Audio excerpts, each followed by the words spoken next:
मैं शांत मौन जागृत चेतनात्मा हूँ।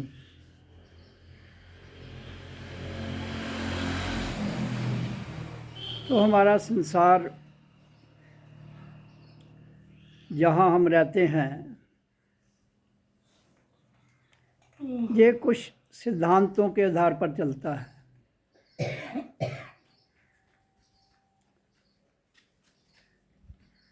लेकिन जो इस लोक से परे परलोक है, जिसको कॉस्मिक संसार कहते हैं, आध्यात्मिक जगत कहते हैं, वहाँ तो कोई सिद्धांत है ही नहीं। फिर जहाँ कोई सिद्धांत ही नहीं है, पूजा तो सिद्धांतों की जाती है। तो इसलिए जहाँ कोई सिद्धांत नहीं है, जहाँ कोई कानून नहीं है, उसकी पूजा कैसे कर पाओगे तुम लोग?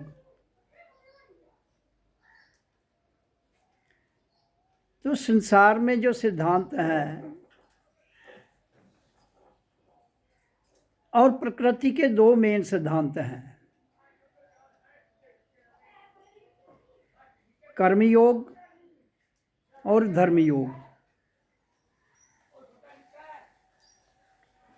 सदैव मैं जिस बात की चर्चा करता हूँ, मानव जाति उस बात को समझ ही नहीं पाती है। कर्मयोग का अर्थ है कर्म करना निष्काम भाव से।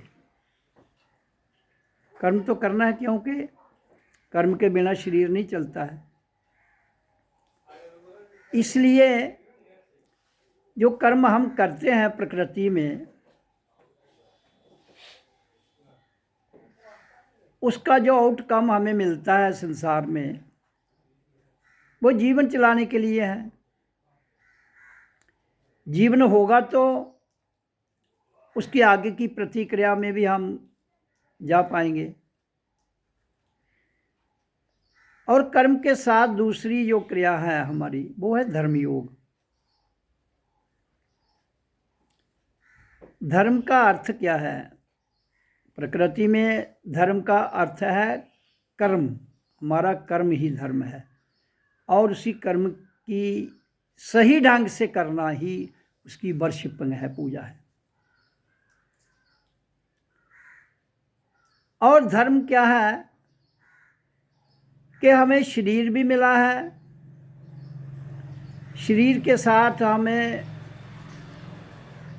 इंद्रियां मिली हैं, मन मिला है, बुद्धि मिली है, दिमाग मिला है। और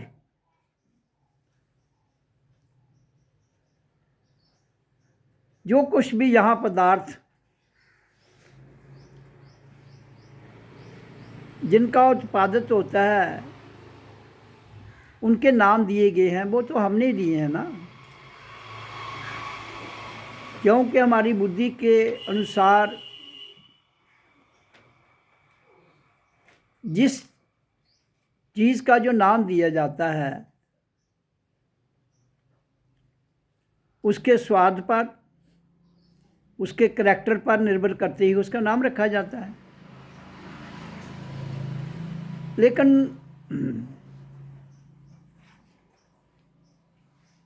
हमने पदार्थों से हटकर, जो असली धर्म है वो पदार्थों से हटकर है, जिसको हम सनातन कहते हैं।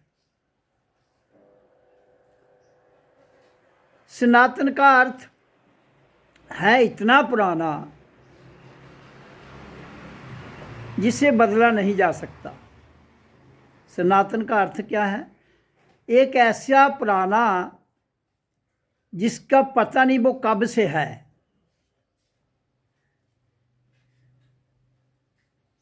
और वो जैसे था वैसे आज भी है, आगे भी वैसा ही रहेगा। तो उसमें तो बदलाव कोई है नहीं। लेकिन सनातन के नाम पर ये पूरी दुनिया के मानव जाति ने जो धर्म, सो कॉल्ड धर्म जिनको कहते हैं, उनको इतना पक्का कर लिया है अपने अपने तरीके से कि सच को भूलकर जो कुछ उन्होंने सो कॉल्ड बनाया हुआ है उसी को सच प्रोजेक्ट करके इस संसार को चला रहे हैं।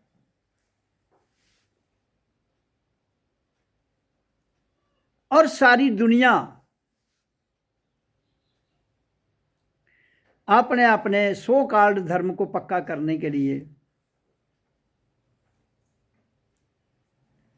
अपनी पूरी कोशिश, अपनी पूरी ऊर्जा, अपना पूरा जीवन उस पर लगा रही है। और जो मैं कह रहा हूं कि मैं मौन, मैं शांत मौन चेतन जागृत आत्मा हूं, तो उस बात इनकी समझ में ही नहीं आती है वो। इसलिए जब तक हमें किसी चीज़ का पूरा ज्ञान ना हो, उसकी पूरी समझ ना आए। ज्ञान दो प्रकार का होता है। एक ज्ञान है जो दूसरों से लेके अर्जित किया जाता है, उसकी व्याख्यान की जाती है। और एक ज्ञान है जो अपने भीतर से अनुभव और अपनी खोज के आधार पर जाना जाता है। तो खोज के लिए हमें समय देना पड़ता है, खोज के लिए हमें मेहनत करनी पड़ती। मेहनत तो हर कार्य में करनी पड़ती है। आपको भौतिक स्तर पर भी कोई काम करना हो, मेहनत उसमें भी करनी है। और जिसको हमने और किसी चीज़ की खोज करनी है तो उसमें भी मेहनत करनी पड़ेगी। अब मेहनत दो प्रकार की है। एक मेहनत है शारीरिक, एक मेहनत है दिमाग की, मन की, बुद्धि की। इसलिए जो मेहनत हम शरीर तक मन तक करते हैं उसको संसार कहते हैं। और बुद्धि तक भी हमारी जो मेहनत शरीर तक, संसार तक और वही मेहनत जो मन से, वही मेहनत जो बुद्धि से की जाती है, ये सब हमारा संसार है, प्रकृति। और जो मेहनत इसके पार की जाती है, जो दिखती दूसरों को नहीं है। आप खेत में काम कर रहे हैं, दूसरा देखता है आपको, आप कैसे कर रहे हैं। इसी तरह से परलौकिक, इस लोक से परे को जानने के लिए जो हमें समय देना पड़ता है, उसकी नकल नहीं कर सकते हम, उसका अभ्यास कर सकते हैं। और अभ्यास के आधार पर जो उसका आउटकम आता है वो सबका एक होगा। ये पदार्थों में भी सही है। अगर आप किसी खेत में आम का पौधा लगाते हो, कोई भी आदमी, और दूसरा भी वही लगाता है, तो दोनों आम ही पैदा होंगे। अगर आम की गुठली दो लोग, एक गुठली एक आदमी लगाता है, दूसरी गुठली दूसरी लगाता है, तो उसको तो आम का पौधा निकलेगा और बड़ा होकर उसको आम ही लगेंगे ना। इसी तरह से जब गुठली को दबाया गया मिट्टी में, तो पहली बार जब वो गुठली दबाई गई, उससे जो पौधा निकला, तब तो उस आदमी को नहीं पता था इसका क्या नाम है। तो फिर उसने लगाया, उसको फल लगा होगा, फल लगता है तो खाया, उसको मीठा लगा, तो उसने उसका नाम जो उसके दिमाग में आया रख दिया उसने। इसी तरह से जिस इंसान ने जहाँ धरती पर जिसको हम परमात्मा कहते हैं, उसकी खोज की होगी। पहले तो नाम नहीं था ना परमात्मा, तब तो भाषा भी नहीं थी। जब इंसान पहली बार आता है बच्चा, उसको कोई भाषा थोड़ी आती है, कोई भाषा नहीं आती है, तो भाषा सिखाई जाती है। तो जो पहली बार जिसने भाषा की खोज की अपने भीतर से, वो भाषा बना दी, तो उस भाषा को सब ने फॉलो किया। फॉलो करना एक प्रथा है, किसी चीज को फॉलो करना एक प्रथा है। लेकिन जिसकी खोज की गई, जो हमारी दिमाग, मन, बुद्धि, इंद्रियों से परे है, उसमें प्रथा कुछ समय के लिए चल सकती है, क्योंकि किसी भी चीज को करने से पहले उसकी प्रथा जो है वो कुछ दिन तक प्रथा तो ठीक है, सारी उम्र आप उसकी प्रथा रखोगे तो फिर वो पदार्थ में बदल जाएगा।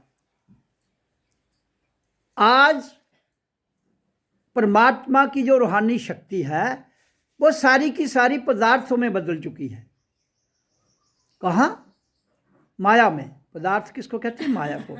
तो जब आप सारे ओरिजिन को एक माया में बदल देते हो तो फिर आप पूजा किसकी करोगे?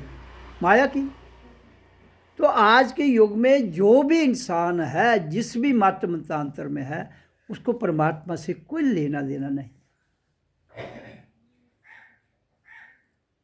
उसको केवल पदार्थों से लेना देना है, जिससे उसका शरीर चलता है, जिससे उसका मन खुश रहता है। तो जब हम उन्हीं धर्म के ठेकेदारों को,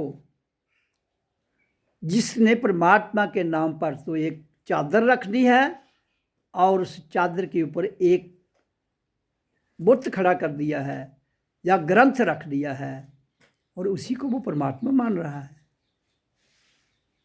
या और कोई विचारधारा रख दी है, तो वो सारी की सारी, मैंने कहा आपको कि हमारा विचार कहाँ तक सीमित है? मन तक। मन कहाँ तक सीमित है? माया तक। बुद्धि कहाँ तक सीमित है? प्लानिंग तक। और प्लानिंग किसकी जाती है? माया की। दिमाग क्या काम करता है?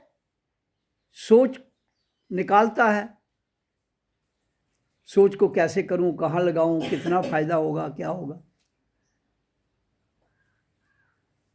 तो जब सब कुछ हमने अपनी ऊर्जा पदार्थों में ही लगा दी है, तो ये फिर उस परमात्मा को ढूंढने के लिए उन्हीं पदार्थों के मुजस्मे खड़े करते हैं।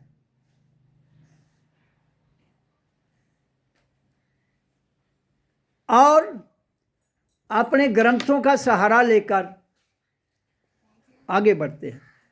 ग्रंथों का सहारा लेने का अर्थ है कि जो कुछ आज तक लिखा जा चुका है परमात्मा के बारे में,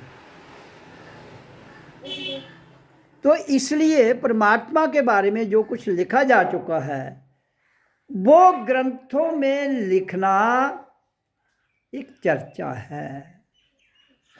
जब हम सत्संग सुना रहा हूं ना मैं, ये भी एक चर्चा है। चर्चा को क्या किया जाता है? उसको सुना जाता है, उसे सुनाया जाता है, उसे मनन किया जाता है, उसका मंथन किया जाता है, और मंथन के बाद फिर उसको क्या किया जाता है? भीतर लिया जाता है। अपने भीतर। बाहर से कान सुन रहे हैं, कान सुनते हैं, मन विचारों को इकट्ठा करता है, बुद्धि उसको प्लान करती है, आंखें देखती हैं, नाक श्वास लेता है। तो ये सारी की सारी जो बातें हैं, ये हमें कहाँ तक सीमित कर देती हैं? संसार तक। फिर जो रूहानी शक्ति है उसको ढूंढने के लिए हम पदार्थों पर सिद्धियों का जोर लगाते हैं, सिद्धियां करते हैं। जैसे कोई नाम ले लिया, कोई भी नाम ले लो आप, उसको रोज बोलते रहो, रोज बोलते रहो, रोज बोलते रहो, रोज बोलते रहो। रोज बोलते बोलते वो नाम सिद्ध हो जाता है। और फिर आपका उसके पीछे जो मकसद है पदार्थ में, वो साधा जाता है। जबकि पदार्थ को साधने के लिए अगर आप खेत में काम कर रहे हैं तो वहाँ फसल लगाएंगे। जब खेत में फसल लगाएंगे तो फसल पैदा होगी तो वो पदार्थ मिल जाएगा। लेकिन आदमी तो बहुत छात्र है, इतना सीधा नहीं है। हम सब जो इधर बैठे हैं कुछ सीधा मुझे एक भी नहीं लगा इधर, मैं खुद भी नहीं हूँ। तो फिर क्या है? फिर क्या है? कभी जाना आपने? हम मन तक सीमित हैं, हम बुद्धि तक सीमित हैं, हम शरीर तक सीमित हैं, हम विचारों तक सीमित हैं, हम रिश्तेदारों तक सीमित हैं, हम बच्चों तक सीमित हैं। तो कर्म योग कहाँ से आएगा? कर्म भोग, हम कर्म भोग में लिप्त हैं, कर्म योग में नहीं। जब हम कर्म भोग में लिप्त हैं तो हमारा बेस ही गलत है। जब किसी मकान का बेस ही ठीक नहीं है, कितनी बड़ी बिल्डिंग खड़ी कर दोगे गिर जाएगी, नहीं ठहरेगी। किसी मकान के नीचे रेत खड़ी कर दो, वो मकान ढह जाएगा। तो इसलिए मैं कहता हूं कि जो कुछ तुम कर रहे हो, हम सब कर रहे हैं, वो सारा खेल हमारे मन का है, बुद्धि का है, विचारों का है। लेकिन अलौकिक ताकत, जिसको हम इलाही ताकत कहते हैं, जिसको हम परमात्मा का नाम देते हैं, आत्मा का नाम देते हैं, वो तो इससे परे है। तो है भीतर, भीतर भी हमसे परे है वो। आपके पांव क्या काम करते हैं? जमीन पर चलते हैं, आपका बोझ उठाते हैं। इनको परमात्मा से क्या लेना देना है? कुछ नहीं। एनर्जी उनमें है, वो जड़ है। टांगे आप उस पर खड़े हो जाते हो, उसके ऊपर आपका मल द्वार, मूत्र द्वार दो आ जाते हैं, उनका अपना काम है, वो करते रहते हैं। उसके बाद आपका मूलाधार आ जाता है, फिर नाभि आ जाती है, फिर तीसरा चक्कर मणिपुर, फिर चौथा अनाहत, फिर विशुद्ध, फिर आज्ञा चक्कर। ये शरीर का सिस्टम आपका सारा है, ये चल रहा है। तो जब संत महापुरुष जो भी इस धरती पर आए, जिन्होंने सच की खोज करके इस सच को व्याख्यान किया, तो इंसान ने क्या किया? जो उसने व्याख्यान, या जो मैं व्याख्यान कर रहा हूँ, किताबों में लिखना क्या है? जो मैंने बोला है इसको रिकॉर्ड कर दो। जो मैंने बोला है जब ये रिकॉर्ड हो जाता है तो इसकी किताब लिख लो। तो जो मैंने बोला है उसको रिकॉर्ड करके पढ़ने वाले, जानने वाले उसको सत्य मान लेंगे तो सच तो नहीं उनको आएगा। उनको पता चलेगा ये कहानी है सत्य की एक, लेकिन उस कहानी को खोजने की ज़रूरत है। अगर हम खोजेंगे नहीं, खाली किताबों को पढ़ के ही अपना जीवन कहेंगे नहीं, ओम नमः शिवाय, ओम नमः शिवाय, ओम नमः शिवाय, ये शिव का मंत्र है, तो शिव सिद्ध हो जाएगा। क्योंकि किसका मंत्र है वो तो आप निर्धारित कर रहे हैं ना। परमात्मा को कोई मंत्र ही नहीं है। कहाँ है परमात्मा का मंत्र? मेरे को बताओ। लेकिन मैं भी तो कहता हूं ओम करो। तो ये सारे का सारा जो हम संसार को as a guru, as a guide, as a shikshak, as a teacher लोगों को बता रहे हैं, हमने वो कहीं ना कहीं से सीखा हुआ है। तो कहीं से कहीं सीखा हुआ संसार के लिए तो ठीक है, लेकिन कहीं से कहीं सीखा हुआ जब उसको प्रत्यक्ष में, साक्षात में, बोध में लाना है, तो उसके लिए हमें क्या करना पड़ेगा? अपने दिमाग के खेल से परे जाना पड़ेगा। अपने मन के खेल से, दिमाग के खेल से, बुद्धि के खेल से, इंद्रियों के खेल से, शरीर के खेल से आगे जाना पड़ेगा। लेकिन शरीर के रहते हुए हमें इससे परे जाना पड़ेगा। क्यों? कि ये हमारे किस भाग में स्थित करता है? टॉप ऑफ द हेड, जिसको हम परम धाम कहते हैं। है तो हमारे भीतर।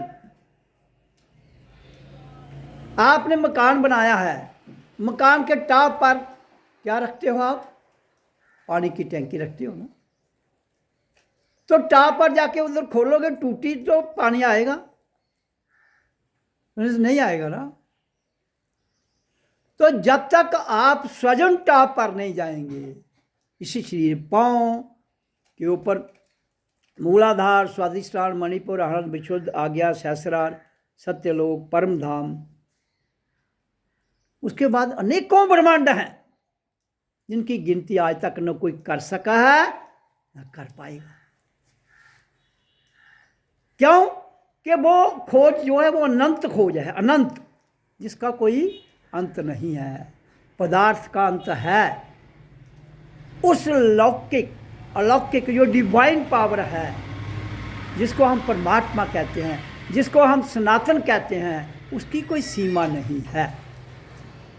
तो जिसकी कोई सीमा नहीं है तो फिर आप मन से कैसे जान पाओगे, बुद्धि से कैसे जान पाओगे? तो उसके लिए हमारा शरीर कब तक है? जब तक हमारी प्राण बाजू चल रही है। तो कहता है इसी प्राण बाजू के रहते हुए, कौन कहता है? मैं कह रहा हूं। मैं कौन?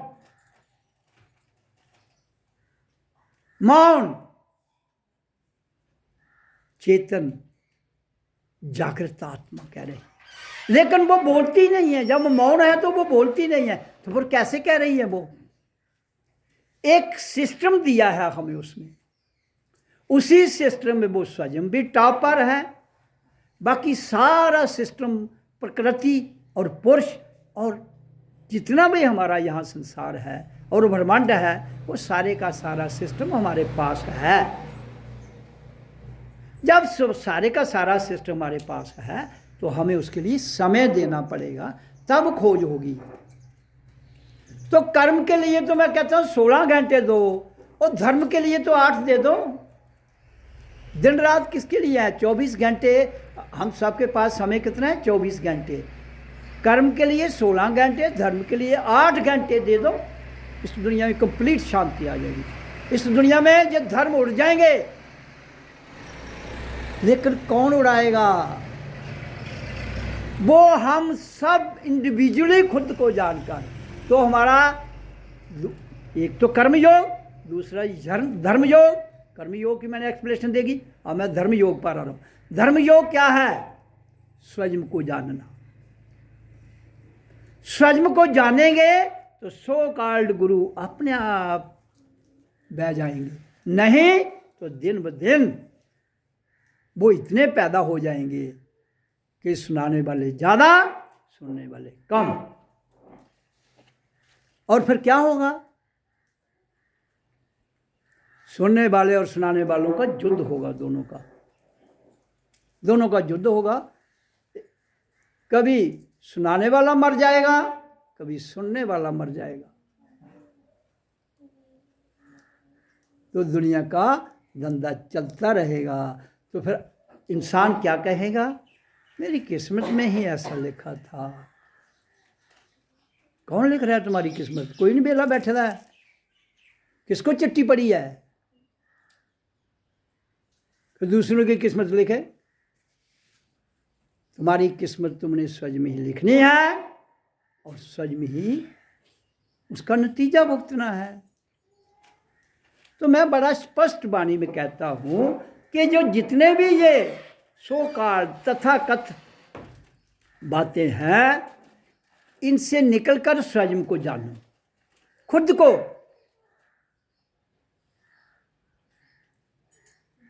क्यों कि आपका टीचर अगर मैट्रिक पास है, आप एमए करना चाहते हो तो मैट्रिक से आगे जाना पड़ेगा, नहीं तो उधर ही फंस जाओगे।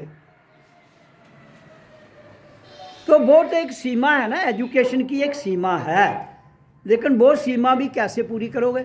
यहाँ 100 सब्जेक्ट है, आप पीएचडी करना चाहते हो तो 100 सब्जेक्ट में पीएचडी कैसे करोगे? किसी एक में कर लोगे ना। जैसे मेडिकल की लाइन है, इंजीनियरिंग की लाइन है, कोई सिविल इंजीनियर है, कोई मैकेनिकल इंजीनियर है, कोई इलेक्ट्रिकल इंजीनियर है, कोई कंप्यूटर इंजीनियर है, कोई एरोनॉटिक इंजीनियर है, कोई और इंजीनियर है। इसी तरह से डॉक्टर, कोई आंखों का डॉक्टर, कोई पेट का डॉक्टर, कोई सर्जरी करता है। तो संसार के पदार्थों में भी आपका जो शरीर के लिए जितना भी सिस्टम है, वही एक आदमी को समझ नहीं आता है। तो परमात्मा जो अनंत है तो उसे कैसे जान पाओगे? लेकिन कम से कम आप स्वयं को तो जानो, जो आपका ये शरीर एक ब्रह्मांड है, इसको तो जान लो। जब आप इसको जान लेंगे, इस शरीर को जान लेंगे, तो इसी शरीर में आपके टॉप ऑफ हेड पर कौन है? जिस आत्मा परमात्मा की मैं बात कर रहा हूं, उसका ब्रह्मांड का हेड बैठा हुआ है, वो आत्मतीय शक्ति के रूप में हम सब के भीतर।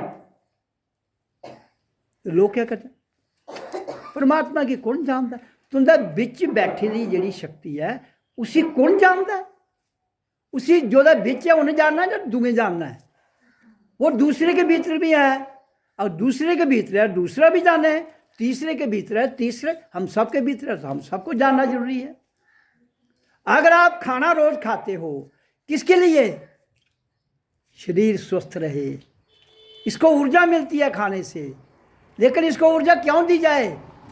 क्योंकि हमें स्वयं को जानने के लिए ही उस परमात्मा ने पूरे सिस्टम का निज़ाम सदियों से कब से किया है।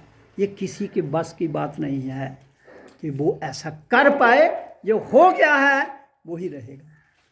लेकिन हम भटक चुके हैं, इंसान भटक चुका है। किनके द्वारा? सो कॉल्ड, तथाकथित। तो वो कैसे होता है? जैसे कभी कभी इंसान कोई काम करता है, तो उस काम से उसको फायदा होता है, और दूसरा करता है उसे फायदा नहीं होता है। एक आदमी मिट्टी बेचता है, उसकी मिट्टी भी सोने के भाव बिकती है। एक आदमी सोना बेचता है, उसका सोना मिट्टी के भाव नहीं बिकता है।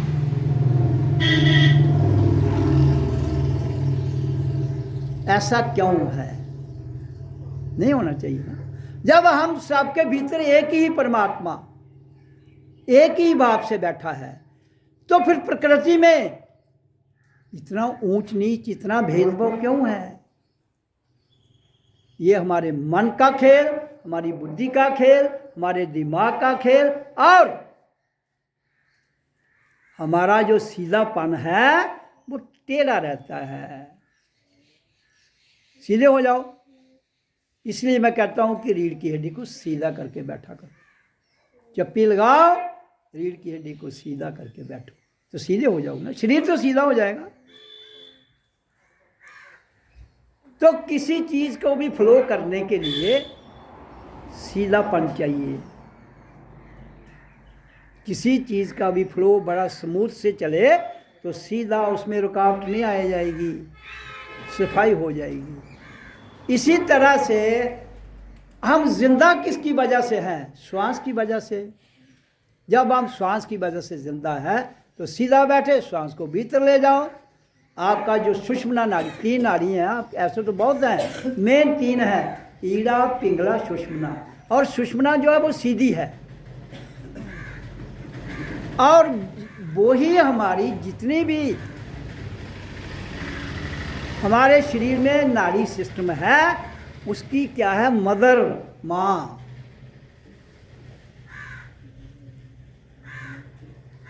तो वो जो पूरी नाड़ियों की माँ है और पूरी नाड़ियों पर हमारा शरीर आधारित है।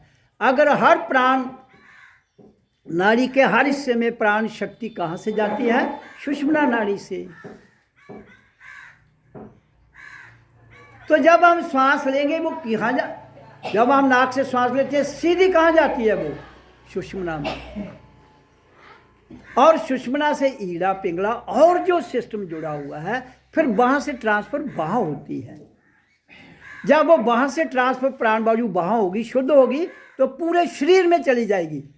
जब आपकी हर नाड़ी में वो प्राण शक्ति प्राण वायु के रूप में चली जाती है, तो आप स्वस्थ रहते हैं। आपने जो कुछ खाया पिया होता है, उसके द्वारा जो एनर्जी आपको, जो ताकत, जो शक्ति आपको मिलनी है, वो मिल जाती है।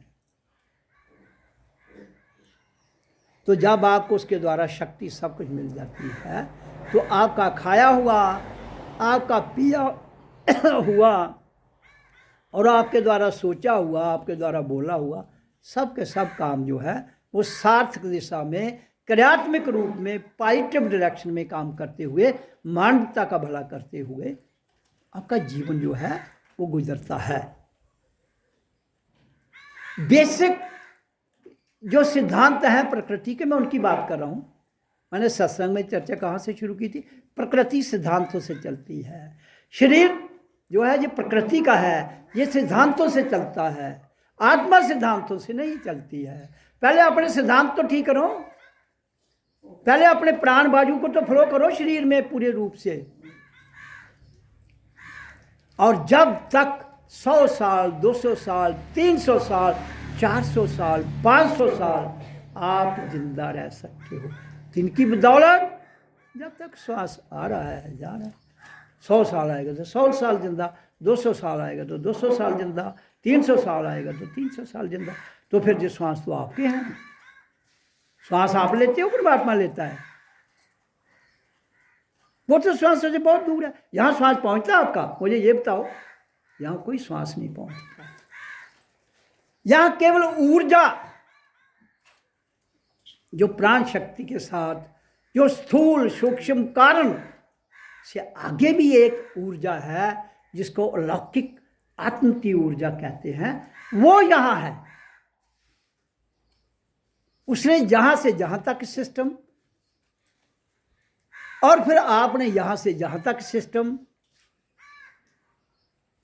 दोनों का जब समन्वय, तालमेल, कर्मयोग और धर्मयोग, दोनों का जब सिस्टम तालमेल एक समन भाव में हो जाएगा, तो हमें ना दुख तंग करेगा, ना सुख तंग करेगा, ना मृत्यु तंग करेगी, ना जीवन तंग करेगा।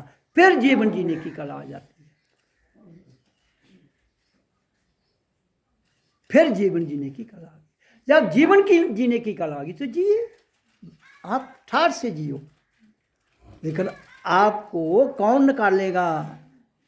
संसार के गुरु आपको कथा सुना सुना के, कभी किसी की कभी किसी की, कितनी कथाएं हैं दुनिया में, सुना सुना के आपको सुला दिया जाता है। आप सो जाते हो, आप कहते हो ध्यान लग गया है, आप कहते हो हमें मज़ा आ गया है। नींद में तो वैसे सोया जाओ आदमी मुर्दे के बराबर होता है, तो मुर्दा तो मज़ा लेता ही है। लेकिन आप फिर जाग जाते हो और उससे ही भागा दौड़ी शुरू हो जाती है।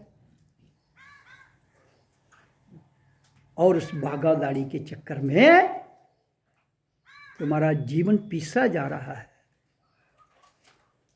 तभी कबीर ने कहा था, चलती चक्की देख के दिया कबीरा रोए, दो पाटन के बीच में सावत बचा ना कोई।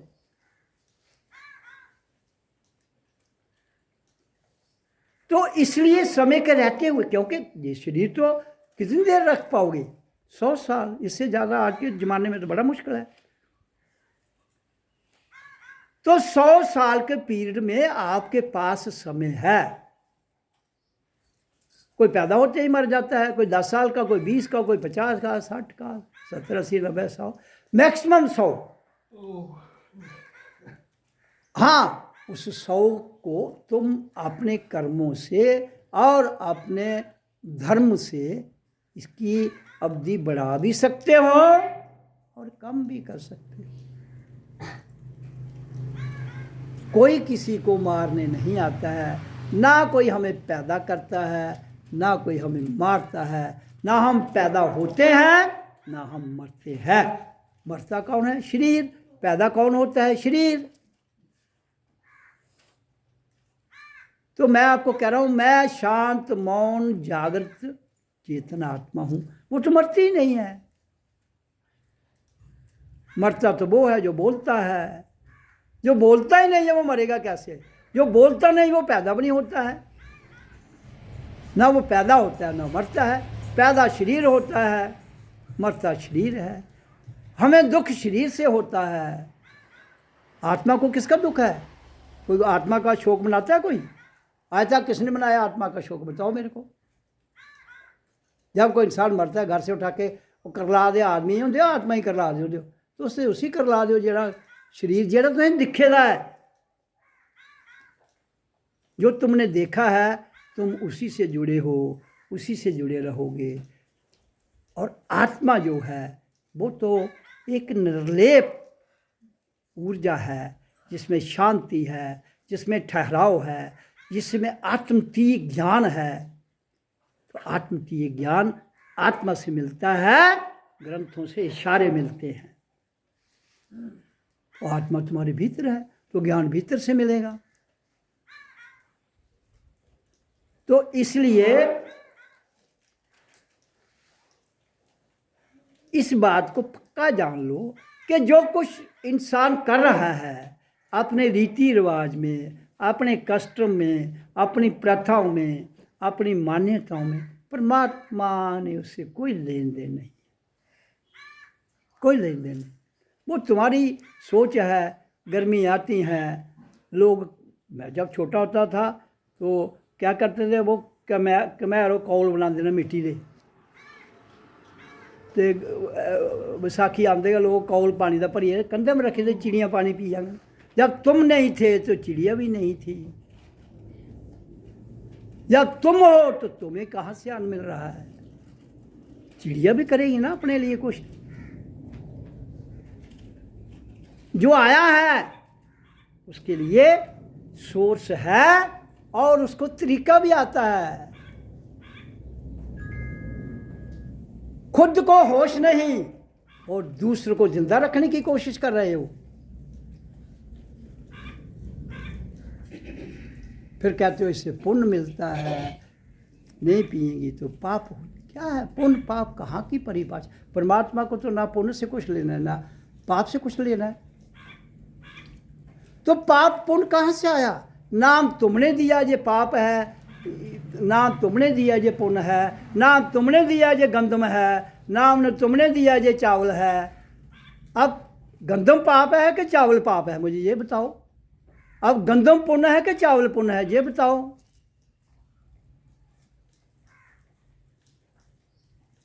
पुण्य पाप पुण्य के चक्कर में दुनिया को पीसा जा रहा है, पीसा जा रहा है। तुम ये माथा टेको और तुम इस तरह दलदल में जा चुके हो। भाई दो ही बातें मैं कहता हूं, सदैव कर्म, कर्मण्य सेवाधिकारे मां फलेषु कदाचन, और दूसरा सरेंडर, समर्पण भाव। किसके आगे? अपने भीतर के गुरु के आगे। ये यहां आपका सतगुरु बैठा है, इसके आगे सरेंडर करना है और किसी के आगे सरेंडर नहीं करना है। क्यों?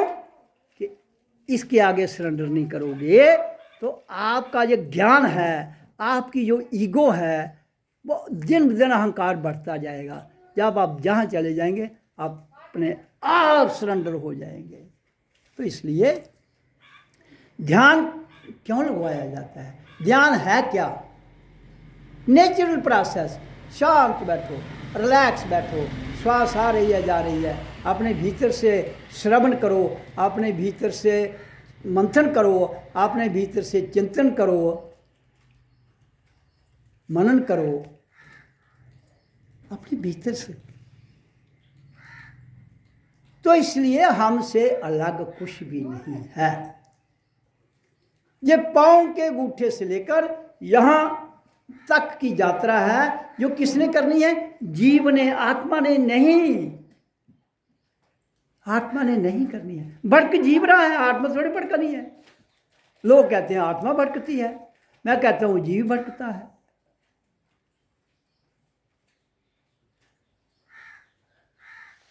इसलिए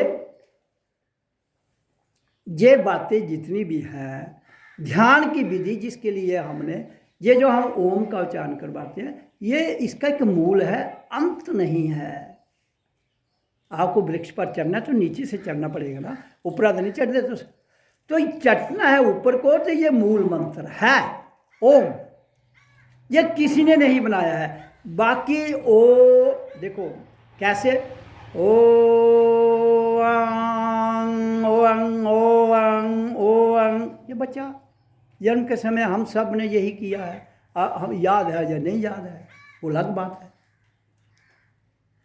हमें याद भी नहीं है कि हमने ये किया है, लेकिन हम जब दूसरा कोई बच्चा पैदा होता है उसकी बात सुन के ये जानते हैं कि बच्चा ये आवाज़ निकालता है, उसके बाद जिंदा पाया जाता है। हमें तो नहीं पता है हमने यही आवाज़ निकाली है। हमने जब दूसरे को देखा तो दूसरे को जो देखकर कार्य किया जाता है वो प्राकृतिक सत्य हो सकता है। फिर मैं एक बार बड़ा जोर से देख रहा हूँ, क्योंकि बहुत लोग ओम की भी आलोचना करते हैं। जहां आलोचना की बात नहीं है, मैं केवल ये कह रहा हूं कि जो दूसरों से सीखा जाता है वो क्या है? वो प्राकृतिक सत्य है, लेकिन मूल है। क्यों? कि जन्म के समय ये ध्वनि हमने दूसरे से सुनी है। किसने? किस दूसरे से? माँ ने भी तो बच्चे की सुनी है, तब माँ को पता लगा है। माँ को कहाँ पता था कि बच्चा ये आवाज़ निकालता है तो जिंदा पाया जाता है। तो कुछ बातें हैं जो प्रकृति में, मैंने कहा प्रकृति कुछ सिद्धांतों से चलती है। ये उन लोगों के लिए मेरी ओर से चेतावनी है कि जो इस भ्रमत में रहते हैं वो अपने आप को इस भ्रमत से निकाल दें। ये मूल है, अंत नहीं है। तो मूल से ही आपको स्टार्ट करना पड़ेगा, तभी आप अंत तक जा पाएंगे। अगर आपके सफर की यात्रा ठीक दिशा में जा रही है तो सीधी सीधी कहाँ? रीढ़ की हड्डी मूल। जब हम बैठते हैं, कोई भी आदमी चप्पी लगा के बैठेगा, ऐसे जैसे मैं बैठो ऐसे बैठेगा तो सब कुछ सीधा हो जाता है। इसको क्या कहते हैं? सरलासन। और एक होता है पद्मासन, एक होता है सुखासन जिसमें अब मैं बैठा हूँ। यह है सुखासन, यह है सिद्धासन। ऐसे ऐसे बैठो जी, सिद्धासन, ये आपकी मर्जी है। और ये है पद्मासन। ये 3 आसन पर बैठना चाहिए, सही जो मेडिटेशन का असूल है। इससे रीढ़ की हड्डी सीधी जाएगी और हम प्राण खींचेंगे तो सीधा प्राण वहाँ हमारे कहाँ तक जाता है? मूलाधार तक। और मूलाधार से आगे 2 टांगें हमारी जाती है। सुषुम्ना वहाँ नहीं है, वहाँ छोटी छोटी नाड़ियाँ हैं जो सुषुम्ना में जो हमारा मूलाधार है वहाँ तक है। रीढ़ की हड्डी का लास्ट मनका कहाँ है? जब हम आसन पर बैठे हैं तो हमारा जो गुदा है, वहाँ की जो लास्ट नोक है हड्डी की, वो है मूल। चोंच होती है हड्डी की, उधर वो मूल है। और अंत कहाँ है? अंत तो इसका देखो ना, ये है गर्दन, यहाँ खत्म हो जाएगी रीढ़ की हड्डी, इसके ऊपर आपका सर है, तो अंत इसका हो गया। ये ध्वनि हमें यहाँ से यहाँ तक ले जाएगी, उसके बाद अपने आप सिस्टम चलता है। आगे इसका रोल ही कोई नहीं है। इसके आगे किसका रोल है? अनाहत नाद ध्वनि का। अनाहत नाद ध्वनि, तो जब अनाहत नाद ध्वनि का रोल है तो वो रोल अपना करेगी। वो आ रही है 24 आवर, और जोत भी 24 आवर आपके भीतर चल रही है। तो फिर वो जोत आपकी भीतर से, और आवाज़ भी भीतर से 24 आवर चलती रहती है। बाहर की जोत, बाहर जो जोत है वो बुझ जाती है, बाहर की जोत बुझ जाती है। ओम की ध्वनि आप कितना करोगे, लोगे एक आधा मिनट में नहीं होगी, 10-20 सेकंड होगी, फिर दोबारा करोगे फिर, लेकिन इसको दोबारा नहीं करना है, ये शुरू हो गई तो हो गई, सारा जीवन शुरू रहती है। और आप अपने परम धाम से इस ध्यान के, आंतरिक ध्यान के द्वारा जुड़ जाते हैं। वहाँ ना ओम चाहिए, ना राम चाहिए, ना कृष्ण चाहिए, ना आपके तथाकथित गुरु हैं, आप स्वयं ही गुरु हैं, आप स्वयं ही गुरु हैं। तुम्हारे गुरु से मेल हो गया, आपकी यात्रा ऑटोमेटिक एक दिन कहाँ चली जाएगी, जहाँ जानी चाहिए।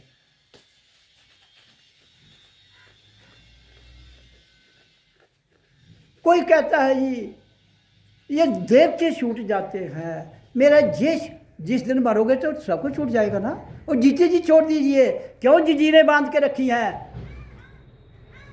क्यों बांधते हो जंजीरें? जंजीर सोने की हो, जंजीर लोहे की हो, जंजीर चांदी की हो, जंजीर तांबे की हो, जंजीर तो जंजीर है।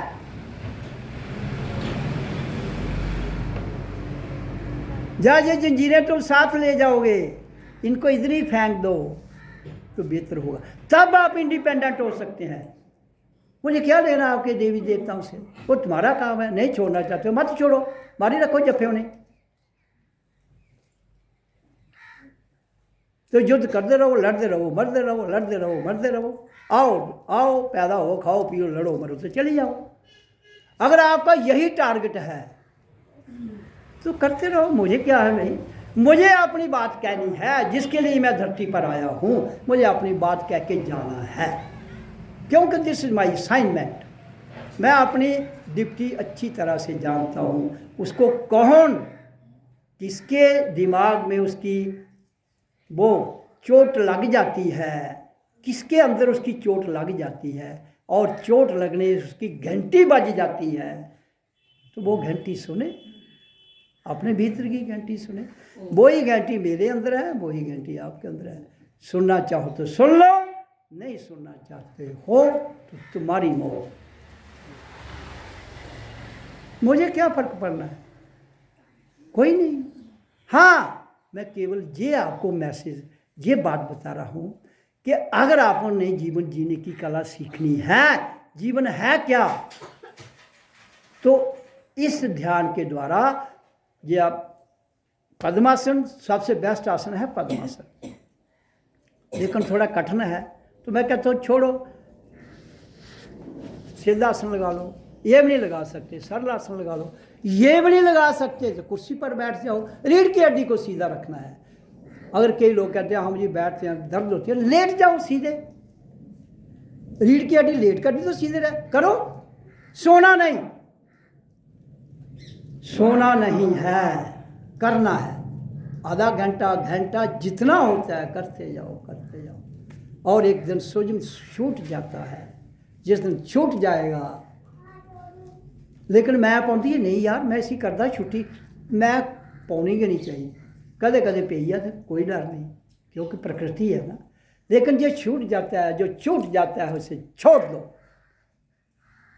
देखो संसार में हमारे साथी हैं, दोस्त मित्र हैं, कोई मर जाता है तो छूट जाता है, हम क्या कर सकते हैं उसमें बताओ, या उसी जिंदा कर दो, नहीं होता है ना। इसलिए जो तुम कर रहे हो, आज ओम कर रहे हो, कल छूट जाता है। मैंने कहा ये मूल है, अंत नहीं है, अनंत भी नहीं है।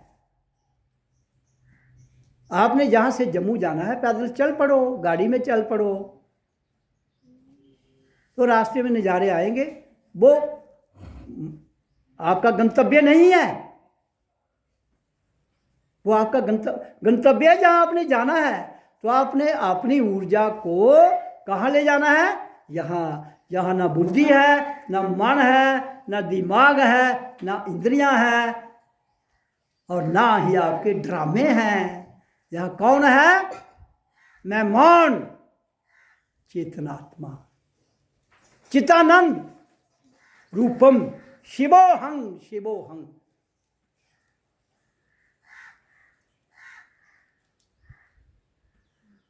फिर क्यों आप अपने आप को इधर उधर भड़का रहे हो? आज की वाणी जो मैंने आपको सुनाई, इस पर क्रियात्मक जीवन डालने का प्रयास करो, ताकि आपको ये मूल्यवान जीवन मिला है, एक कौड़ी न पार उड़िया न चली जा, मिला है तो इसका सदुपयोग करते हुए आगे बढ़े। बाकी कुसा देवी देवते ने तो सी नहीं बजाना है, तो खुद ही मेहनत करोगे तो पहुँचोगे। खुद स्वयं को जानो और कर्म करो। ओम ओम ओम।